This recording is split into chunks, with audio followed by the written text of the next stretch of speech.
a devoted mother, a brutal crime, and a shocking betrayal. When police arrived at Athena Valentini's home, they expected a routine welfare check. Instead, they uncovered a blood-soaked crime scene. But the most disturbing part? The killer wasn't a stranger. It was her own flesh and blood, her son, Levente Lazarre. This is the case of Athena Valentini, a loving mother who had no idea her own son was plotting her murder for a quick inheritance. Stay with us as we break down the forensic evidence, the burner phone, the security footage, and how a brilliant detective used pure psychological mastery to break Levente's lies apart, piece by piece.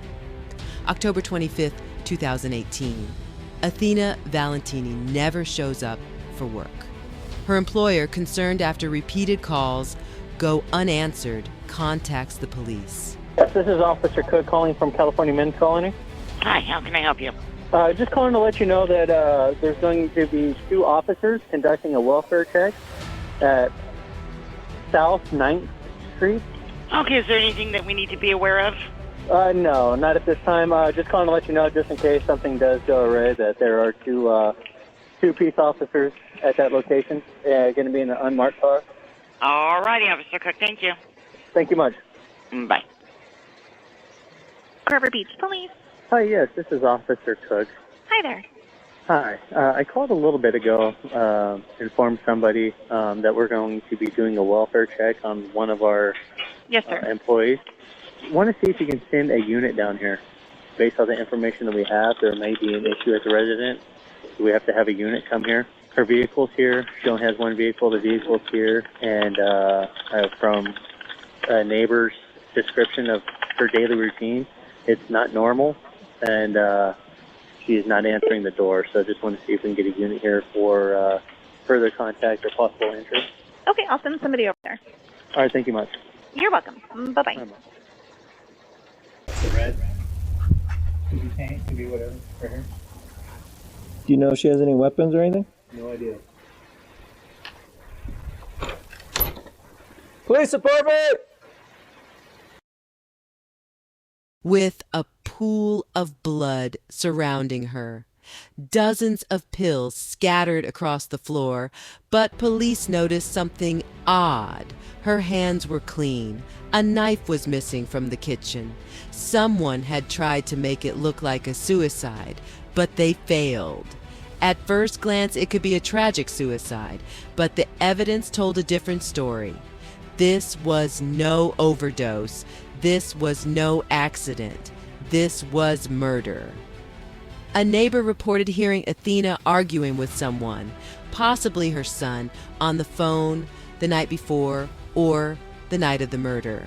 The neighbor also noted that Athena's dog, which was usually left on the front porch when she went to work, was missing.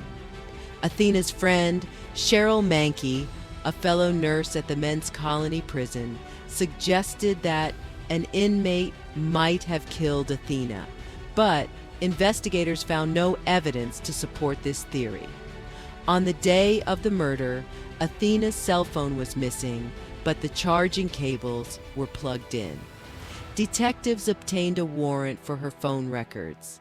They also found a receipt from a local UPS store where surveillance video showed Athena alone and not in distress the day before the murder. Another friend, Shelby Holmes, informed Detective Neal about Athena's son Levente Lazarre, who was away at college in Bloomington, Indiana. Lente told the police that he had last spoken to his mother on Monday and had not seen her in person for a long time. He claimed to have been in Bloomington on the date of the murder. Surveillance footage from outside Athena's building showed no one approaching her or any altercations.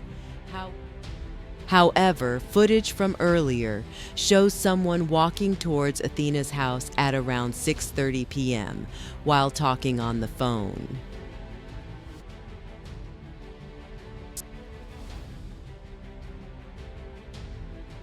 Then 11 p.m., the night before, showed a person with Athena's dog walking away from her home. The person was tracked to the Exploration Discovery Center, where footage showed them walking with the dog. Friends and neighbors report that Athena's dog was not friendly with strangers. Upon closer inspection of the footage from Athena's building and the Exploration Center, the dog followed the person without a leash. Phone records showed communication with a new out-of-state number with a 513 area code, Ohio, on the day of her death. The timing of the calls in the Exploration Center footage suggested that Athena was communicating with the person seen walking towards her home. Investigators obtained a search warrant for the 513 number, believing the person was involved in Athena's murder. The 513 number belonged to a prepaid phone purchased by Jacob Keith in Bloomington, Indiana, less than a mile from Lente's apartment. The phone's location data showed it traveled from Bloomington to Grover Beach, arriving on the afternoon of the 24th and staying until approximately 11 p.m., mirroring Athena's phone's activity. Lente's Jeep Patriot was captured by license plate readers traveling across the country in the days before and after Athena's death, contradicting his claim of staying in Indiana.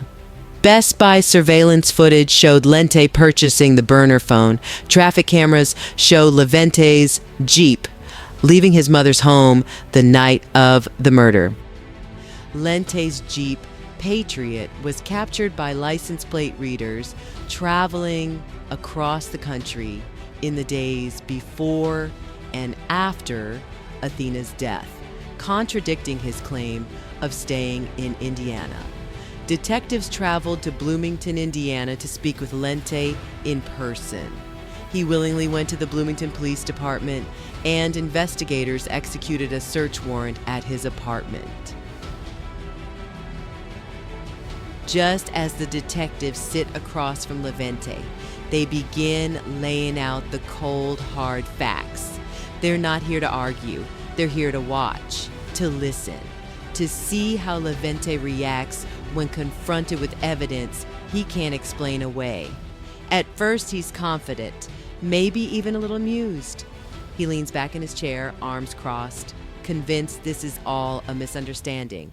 But the moment the detective mentions his Jeep, that smile falters. The room shifts. The playful denial turns into something more defensive. A nervous laugh, a quick excuse. But the detectives don't stop. They press forward, peeling back the layers of his story. Then comes the blood, his mother's blood, in his car. Levente shifts in his chair.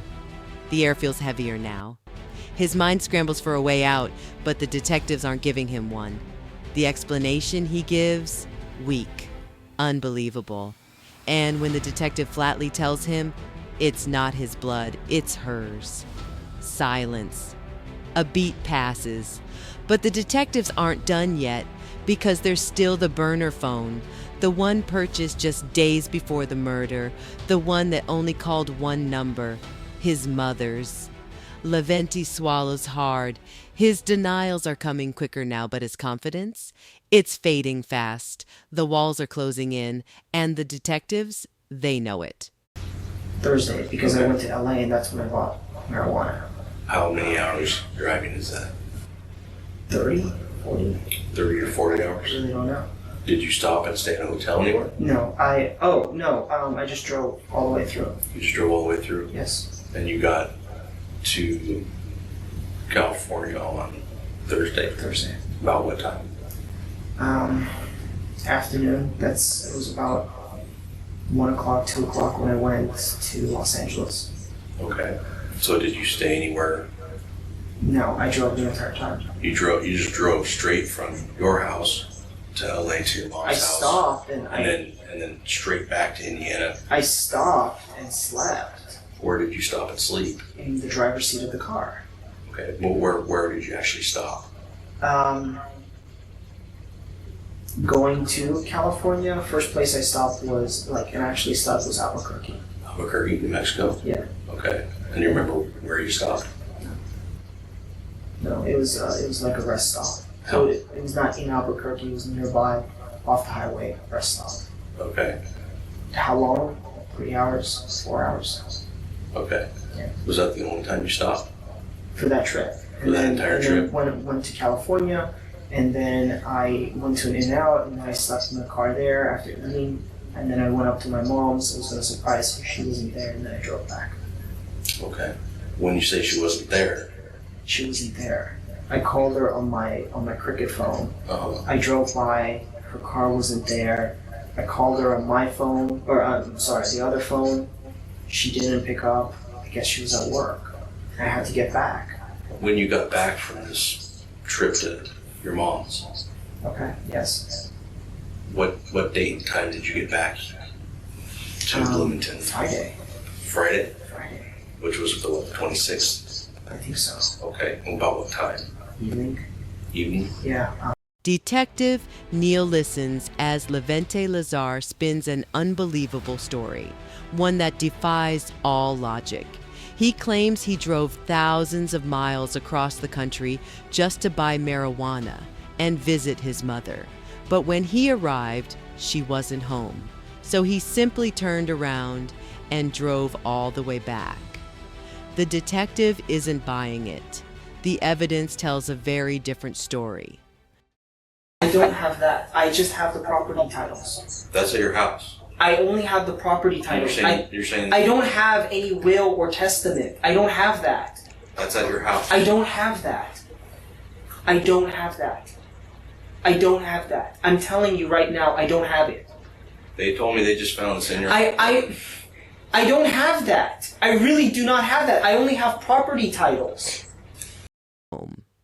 Among the items seized, property titles belonging to Athena, documents that indicate he was already preparing to liquidate her assets. This wasn't just a coincidence. This was a premeditated plan, and now Lazarre is out of excuses. I didn't go to my mom's house. Prove it to me. Just please prove it to me. Because and then what? I don't know. I don't know. What do you mean you don't know? What do you mean? Then you would tell me what happened. You know, this is a psychology thing. It's not. Or this is like a psychology meet where you ask one question and then a psychiatrist or psychologist ask a question back, and it just goes question, question, question. Nothing gets done. I'm gonna go see if you're fine. Here, we see Levente rifling through the papers on the desk, presumably to determine what evidence police actually had.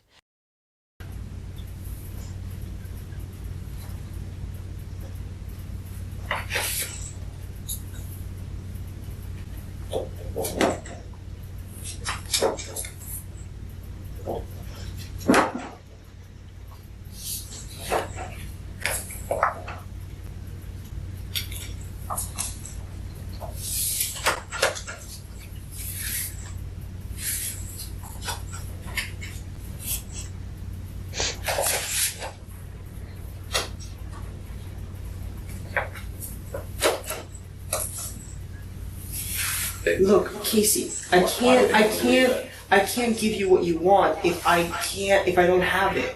When you have it, you just choosing not to tell me. This is a choice you made. Okay?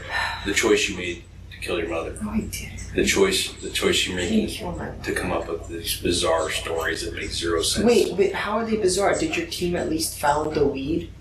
See, and the things you focus on Yes. are just silly. Okay, they're silly. But was she dead on the day I arrived? Or... She was dead when you killed her. You did. When Okay. you have it, you just choosing not to tell me. This is a choice you made. Okay?